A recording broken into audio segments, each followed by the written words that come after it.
महंगाई के दौर से ये गुजर रहा है और आम आदमी जो महंगाई के बोझ के तले दबता जा रहा है। आज पूरे हिंदुस्तान में अगर कोई लीडर, अगर कोई नेता आम आदमी के लिए आवाज उठाता है तो भाइयों सिर्फ एक ममता बनर्जी ही है।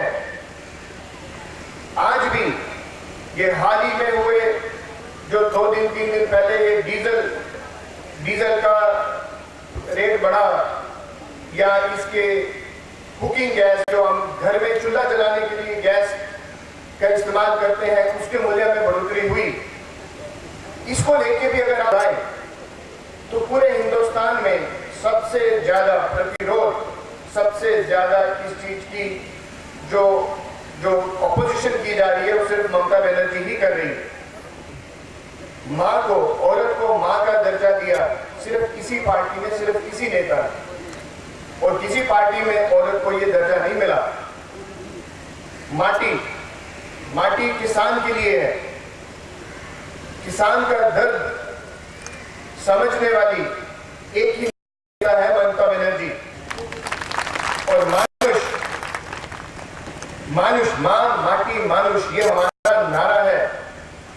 मानुष आम आदमी के लिए एक यही नेता है जो हमेशा आम आदमी की बचाव के लिए, आम आदमी पिसे नहीं, आम आदमी के साथ नाइंसाफी ना हो, उसके लिए यही एक लीडर है जो खड़ी होती है। आज से 1 महीना पहले हरियाणा के खजाने खाली थे, तनख्वाह देने के पैसे नहीं थे, DA देने के पैसे नहीं थे। ये अखबारों में आप लोगों ने भी पढ़ा होगा। बताओ, वो प्रदेश मिट्टी सोना उगलती हो, जिसका हर वासी इतना मेहनती हो, मेहनतकश हो, उसके खजाने खाली हो। वो खजाने खाली कैसे हुए? वो खजाने इनके अपने घरों के बने।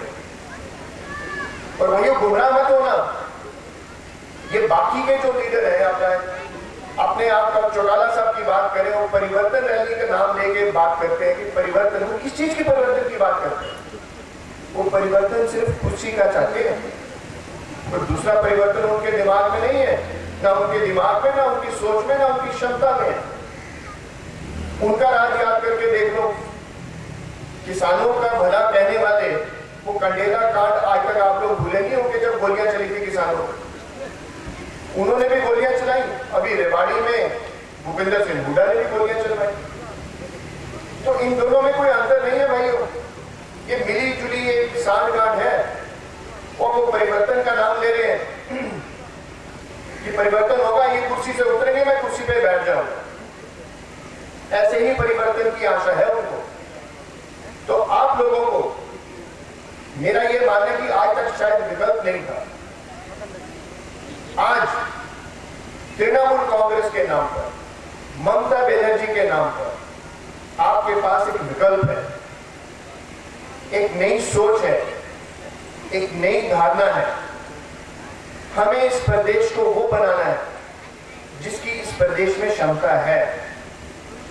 अब ये मौलाना की बात करें, जिस जिले में आज हम खड़े हैं, जिस हल्के में आज हम खड़े हैं, यहां के आपके हल्के के उम्मीदवार मंत्री भी रह लिए, आज तो वो अध्यक्ष है। तो बताइए यार, इस हल्के की अपने आसपास नजर दौड़ा के देखो, क्या विकास हुआ? कोई दिखता है आपको विकास? फिर वह वही सी बात पे आऊंगा, इलाकाबाद, अगर कोई विकास हुआ तो चाहे रोहतक का हुआ होगा। हमें रोहतक का विकास हो, हिसार का विकास हो, सरसा का विकास हो, इसमें इतराज नहीं है भाइयों, लेकिन इस इलाके का भी तो हो, हमारे इलाके का भी तो हो, इसमें हमें इतराज है। समालखा से लेकर कालका तक इस GT रोड की अगर बेल्ट को आप देखो तो क्या हुआ विकास के नाम पर? कुछ भी नहीं। मैं आप ही को पूछता हूं, आपके इलाके में, आपके गांव में कोई बताए, हाथ खड़ा करके बताए कितने DSP भर्ती हुए, कितने इंस्पेक्टर भर्ती हुए? एक भी हाथ नहीं बड़ा होगा। यहाँ रोहतक में चले जाओ, हर गांव में 2-2 DSP है, 4-4 इंस्पेक्टर भर्ती हुए हैं। तो ये इलाकावार जातिवाद कब तक बर्दाश्त करोगे आप? वो समय आ गया है जब आपको ये चीज को समझना होगा, पहचानना होगा और इस बार गुमराह नहीं होना। तो आप लोगों को आज एक ममता बनर्जी के रूप में एक विकल्प है। मैं ममता बनर्जी का दूत बनकर मां माटी मानुष का नारा और इसका जो मतलब है वो मैं गांव गांव, गली गली, कूचे कूचे, शहर शहर समझाने जाऊंगा। और भाइयों और बहनों और मेरे नौजवान साथियों, मेरे जैसा आदमी जब सियासत में आता है तो मैं कोई पैसा कमाने नहीं आया।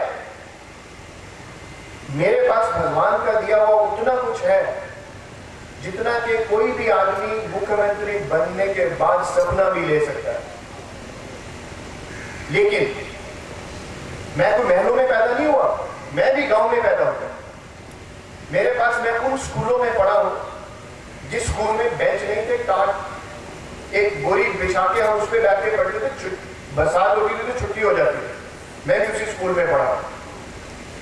आप ही जैसे गांव में पढ़कर, मेहनत कर आज मैंने जब वो सब कुछ कमा लिया जिसकी कोई कल्पना भी कर सकता है, तो मेरे दिल में, मेरे दिमाग में ये आवाज उठी कि मुझे वो कुछ करना चाहिए समाज के लिए जो बाकी के लोग नहीं कर पाते। क्यों नहीं कर पाते? क्योंकि जैसे ही वो कुर्सी पर बैठते हैं, सत्ता पे बैठते हैं, उन्हें सिर्फ अपना घर भरने के अलावा कुछ नहीं दिखता। मैं ध्यान से अगर सोचूं तो शायद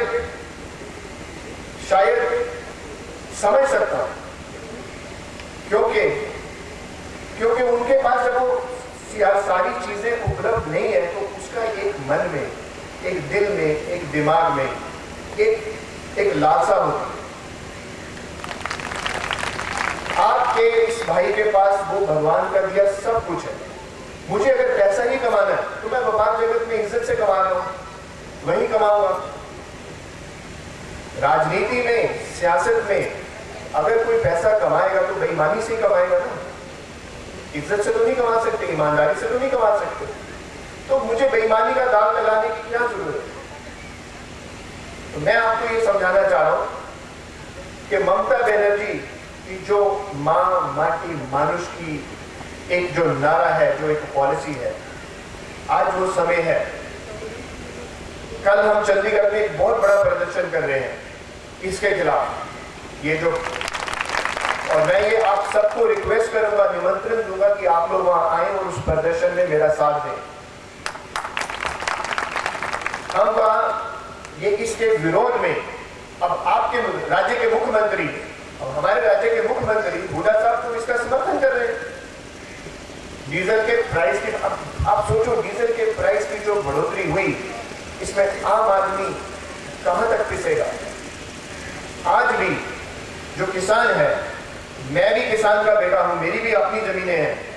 आज जब मैं हिसाब लगा के देखता हूं तो किसान को उपचार, मेहनत करके, खाद डाल के, बीज डाल के, अगर आप हिसाब लगा के देखना तो किसान के घर में कुछ नहीं बचता।